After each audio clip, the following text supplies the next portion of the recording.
What is up, guys? Welcome to another video. Another video means another dopamine high, so that buy something to feel something, and it is 2023, baby. A whole new year for a whole bunch of new mistakes to make. But for today's video, we're taking a look at the Golden Angel Predator. This is a very cool and interesting figure with a lot included. But before we get into that, if you do want to pick one up yourself, you can get them at Target for $36.99. Mind you, you can only get them in person, for there is no page for them on the Target website. And then you can get them for $39.99 at the Big Bad Toy Store, $46.90 on Amazon, and for $47.72 online at Walmart if you want to pick them up in person at Walmart. I haven't seen them there personally, but I know their NECA figures usually go for around the same price Target does, maybe a buck or two cheaper, but for online on Walmart it is $47.72 nonetheless. So links will be in the description if you want to pick one up yourself online. Otherwise, good luck hunting him in the wild. And for the few who do care, before we get into the review, I want to give some background information on the Golden Angel. And if you don't care about these lore segments, there are chapters, so you can skip this segment if you want to and get straight to the review. But for those who are staying, the Golden Angel is actually Greyback from Predator 2. So I guess that this is his appearance before he turned gray and all that, but the origins of this appearance is from the Predator comic 1718, where a young Greyback is chilling on an island and he sees a pirate ship come ashore and he sees a captain and his crew.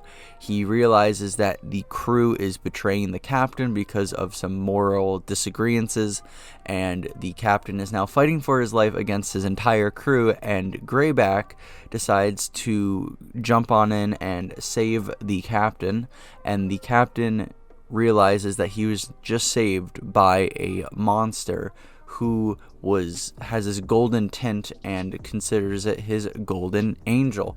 The two fight off the crew. Once the crew is fought off, they kind of realize, oh shit, are we gonna kill each other now? Some stuff happens. The captain dies, gives Greyback his flintlock pistol, and Greyback gives the captain his sword. So that's pretty much just a brief summary of the comic. There's a whole lot of filler that I did not mention, but just to fill y'all in, there's that. But now we can get into the review, so let's go do that. So taking a look at the box first, here we have the Golden Angel with his title at the bottom, and then moving over to the side we have the Predator logo with some comic panels in the background, and on the back we have some photos of the figure with some mentions of what's included, some just different poses and stuff like that. And on the side we have another comic panel from the 1718 comic. Opening up, we have a nice big photo of the Golden Angel, and then we have the figure with everything included. A lot of stuff comes with this figure, like most Predator figures. So with all that said, let's jump into it. So starting off with articulation in the head region first, you can rotate his head 360 degrees, and you can have him look up and down a decent amount, so very happy with that range of motion there. And then you can have him tilt his head side to side, so you can get a really good spherical range of motion out of his head, which is really nice to see on this figure. So when it comes to arm articulation, you want to be very careful because there are wires on this arm and you don't want to tear any of those. I've on two figures already have torn wires, and it's a sucky feeling, so you want to be careful. But on this other arm though, you can rotate 360 degrees, which is awesome to see. But even on the arm with the wires, you can get a range of motion out of it, just not as much because the wires. When it comes to opening up or bringing up his arms, there is some limitation. It feels limited. It feels like there's something blocking that range of motion. Usually the Predator figures are good at bringing up or opening up their arms, but in this case I feel some kind of just limitation that it's a bummer, but it's not a deal breaker because there is a range of motion there nonetheless, just fairly limited. And of course on the arm of the wires, there's even more limitation due to the big shoulder piece. But he can still also get that range of motion there, just not as much. Kind of unfortunate to see. And then when it goes to the biceps, you can rotate the bicep on this arm 360 degrees, which is really cool to see. On the other arm though, it is a different story. You can't rotate that bicep at all because of the shoulder piece, so it sucks to see that the figure is limiting itself. A figure should never really limit itself. It should all be one fluent unit. but in this case that is not here. When it comes to elbow articulation, the elbow articulation on both arms actually are really good. You can get them to do shoulder taps. Here it is on the less armored, not as limited arm, and he can do the shoulder tap perfectly fine, which is awesome to see. And then, like I said, both elbows are fine. So on the other arm, he can do an elbow tap, but you want to be careful of those wires still, because I was just, I was pushing its limits. I was, I feel like if I moved the elbow any further, the wire would have ripped. So be very careful and keep that in mind when it comes to the elbows. There's a wire there as well. And then when it comes to the hands, it is the same principle we've seen with every Predator figure. You can rotate 360 degrees and bend however you please. So very nice to see that that's still there.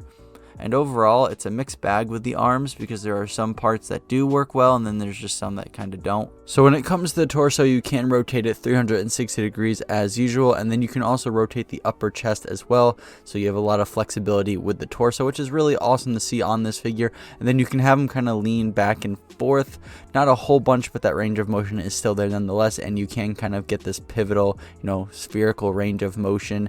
That is very nice to see, because it allows for balancing and posability and all that kind of stuff. So overall, pretty decent torso articulation on the figure, and always gotta love the 360 rotations. And then finally, taking a look at the legs, you can get them to do about, I want to say maybe 75, maybe 70% of a split, maybe just around that area. Not a full split, but almost there. So very good range of motion around there. And then when it comes to the rotation of the leg, you can get that 360 spin even on the leg that has the smart disc holder. So very nice to see that we can rotate our legs and get that range of motion as well.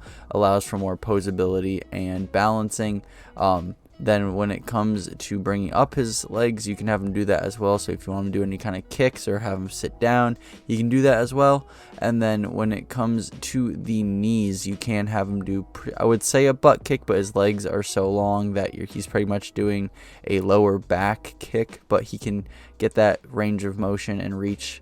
So it's very nice to see that as well. So very happy with that. And then you can rotate his feet 360 degrees and bend the ankles however you please. So very happy with the range of motion we have in the legs. Nothing feels inconsistent, and I really like that. So despite some of the limitations we see in the arms of this figure, I would say overall the articulation on this figure is decent. I really like the range of motion in the head, torso, and legs. And then, like I said, the arms are kind of a mixed bag. Not a deal breaker necessarily, but unfortunate to see that this figure does limit itself in those areas. And with all that said, we can move on to the accessories and features portion of the video. So going from top to bottom, starting off with the swappable heads. For the first swappable head, we have the biomask that we see in the comic, and that is more, similar to the traditional Predator biomask design. Of course, it's still unique in its own way, paint job aside, but it's very cool that we have this for a display option. And then for the second head, we have him without his biomask, which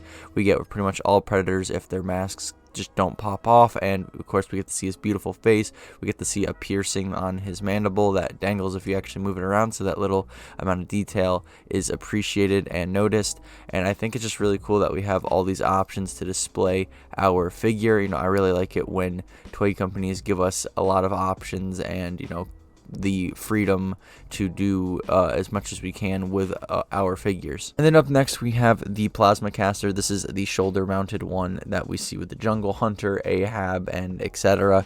Just my favorite design plasma caster in my opinion. And it has the same articulation that we see with every other mold of this plasma caster. Unfortunately though, there isn't really a blast effect that comes with it, but if you have the blast effect from the Jungle Hunter or any other Predator that comes with this type of plasma caster, you can just apply it to this one. So even though you don't have it, you technically do, just with another figure if you have said figure. And then moving down to the wrists, we have the first gauntlet, which is the one with the retractable blades. Obviously, you just push them in and out. It's a simple function, but we've seen it 1,000 times with all the Predators, and I have no complaints. They just did it well. And then of course on the other gauntlet, we have the self-destruction device, and it just impresses me still how they got all those little buttons and all those little tiny details in there. It's just phenomenal work by NECA as always. But We've seen this 1,000 times as well, and I have no complaints, just they did a good job with it. Then moving over to the more handheld accessories, we have the swappable hands. We have 2 open hands, 1 closed fist, and 1 holding hand for your accessory needs. And they're all looking good and fine, no complaints on my end. And then up next we have the smart discs. We have one in kind of a neutral state, the one that we've seen 1,000 times that goes into the holster or the sheath, whatever you want to call it. And then we have the extended one that's ready to be thrown, and obviously no NECA did a good job with these always look good. I have no complaints with them on my side of things. And like I mentioned before, there is a sheath or holster for the neutral smart disc that you just pop in like that. It's a very simple and effective method of holding it in, and yeah, so there you go. And then for our next weapon, we have the Golden Angel's extendable sword, which is a very interesting designed sword. I think the handle, the crossguard are fine. I think the base or the lower half of the blade are fine. It's that upper half that's just kind of thin and long. I'm not saying this is a bad design, it's just a very interesting one to say the least. I've never seen anything like this, at least not that I can recall, but I do think they did a good job with the sculpt and the paint job. The sword looks clean, it looks like it's been places, it looks like it has character, and that's something I really like about this design, or at least the effort NECA put into the visual presentation of the sword. But to get the sword in its extended state, you have to plug in the thin part of the sword through this little hole on the lower half of the sword, and then there you have it. The sword is now extended, so I think it's very cool that they give us this option to have it either retracted or extended. And if you do not want to display him holding the sword, there is a sheath in the back, and there's a hole for both parts of the sword. So there's a tiny little one for the little thin piece of the blade, and then of course there's the bigger hole for the rest of the sword. Be careful though, because the hilt does kind of clash with the small piece, but overall it all fits and it all looks good. Before we move on to the final accessory, one issue I do have with the sheath is where it's located. Where it's located doesn't really allow for Greyback to reach the sword at all, at least with the hand that the sword is supposed to go into. The other arm that, doesn't have a hand that supports holding the sword can reach the sword, but, the only hand that looks like it's going for the sword is the open one, but obviously the sword can't rest in that hand. So that's just a design flaw that I realized and while, making the video. And I wouldn't say it's a deal breaker, but it's kind of unfortunate that you can't really pose him reaching for a sword with the hand that holds the sword. And I did break the shoulder plate on the arm that has the hand for holding the sword, but it is all good because, just a little bit of super glue, and it is all fixed. So just be careful though, don't break your figures like I do. And then for the final accessory included is the flintlock pistol that the Golden Angel is handed at the end of the comic. Now I think they did a really good job with this flintlock. There's engravings on the handle, you can see the engravings on the side of the captain's name in the year 1715. The paint job isn't too crazy. It's simple, it's well executed. I have no complaints with it. It's just nothing that blows anything out of the water. The hammer doesn't go back or anything. This is just a simple model of a flintlock pistol with the essential sculpting needed and done. So overall, I'm very happy with the execution of this accessory. And that pretty much wraps it up for the features and accessory segment of the video. So we can move on to the visual presentation of the figure, and this is a NECA figure after all, so I can go on for hours on why I love how this figure looks when it comes to sculpting and painting, but for y'all's sake I will try and make it in as short and as sweet as I possibly humanly can. So I figured we'd talk about the sculpt job first on this figure, because like with most NECA figures, the sculpt job for the Golden Angel is really good. And just to keep it short and simple, starting with the armor, how like it has cracks, scratches, dents, crevices, like all this line work that they got down looks really good. It shows that this armor's been through something. There's a story to tell. It looks really good. And then the wrinkles in his skin and the bumps on his skin. There's the wrinkles and folds on his cloth piece around his waist. Like there's so much just detail there. And then even like his necklace, there's like all these little scratches or little bumps or like ridges on the bones that he collects. Like there's so much like life that's like bred into this figure's visual presentation. And then obviously, like with like the gauntlets, you know, the self-destruction device, there's those little tiny buttons and knobs. Like there's so much going on, and this figure is such a busy, you know, design, and you know, it makes him feel and look alive. And yeah, that might be, you know, going a little over the edge with the description of the sculpt job on this figure, but no, seriously, it helps make the figure feel more alive with all these tiny details. And then of course there is the paint job, which really complements the sculpt job on this figure, but by itself just looks really good, like we see with most NECA figures. But just, I love how the paint job allows for those tiny details I mentioned before to really pop out and shine and help make this figure feel way more alive than it already does. And then just the contrast of colors looks really good.